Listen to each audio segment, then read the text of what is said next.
Nous devons braquer les projecteurs sur le Parti communiste chinois.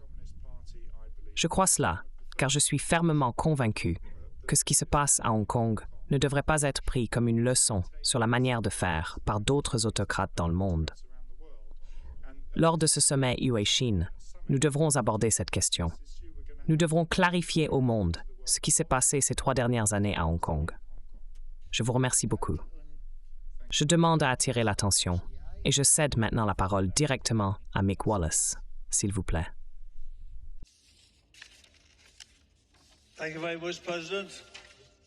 Je vous remercie beaucoup, Monsieur le Président.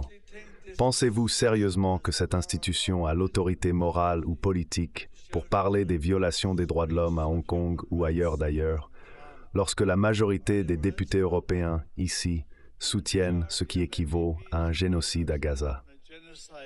Encore une fois, nous faisons le jeu des faucons de l'OTAN. Le président chinois Xi Jinping a visité les États-Unis la semaine dernière pour travailler à l'amélioration des relations. Pourquoi êtes-vous ici à remuer le pot à nouveau sous le couvert des abus des droits de l'homme, alors que manifestement, les droits de l'homme ne vous intéressent pas? Pouvons-nous discuter du droit de manifester et de la liberté d'expression qui sont supprimés par la France et l'Allemagne? Pouvons-nous parler des policiers français et allemands qui brutalisent et arrêtent des milliers de manifestants dans les rues, et des forces allemandes qui font des descentes dans les maisons pour avoir montré de la solidarité avec le peuple palestinien assiégé? Comment pouvez-vous critiquer les autres alors que vous avez le sang de plus de 5000 enfants sur les mains? La faillite morale de l'exceptionnalisme européen ne connaît pas de limite.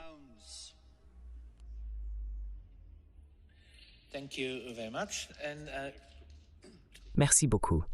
Oh, je vois qu'il y a une carte bleue pour M. Butikoff. Acceptez-vous cela, M. Wallace? Monsieur Butikoff, je vous en prie, Wallace. Juste hypothétiquement, en admettant que vous ayez raison et que nous soyons tous illégitimes à soulever des questions de droits de l'homme, pourquoi ne prenez-vous pas, en tant que défenseur autoproclamé des droits de l'homme, cette cause à cœur? Pourquoi restez-vous silencieux sur les crimes que le PCC commet en Chine?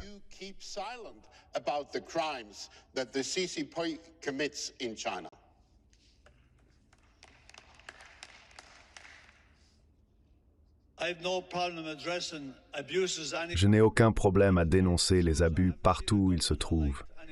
Et pour vous dire la vérité, je n'ai encore vu aucun gouvernement de lumière nulle part sur la planète, pas même en Irlande.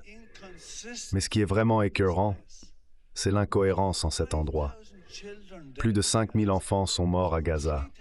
Plus de 3000 femmes sont décédées. C'est un génocide perpétré par un régime brutal d'apartheid.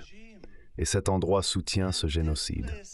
Cet endroit n'a toujours pas appelé à un cessez-le-feu. Nous continuons de fournir des armes aux Israéliens pour tuer le peuple palestinien. Qu'est-ce qui nous donne le droit moral? Merci beaucoup. Nous avons entendu votre réponse. Merci.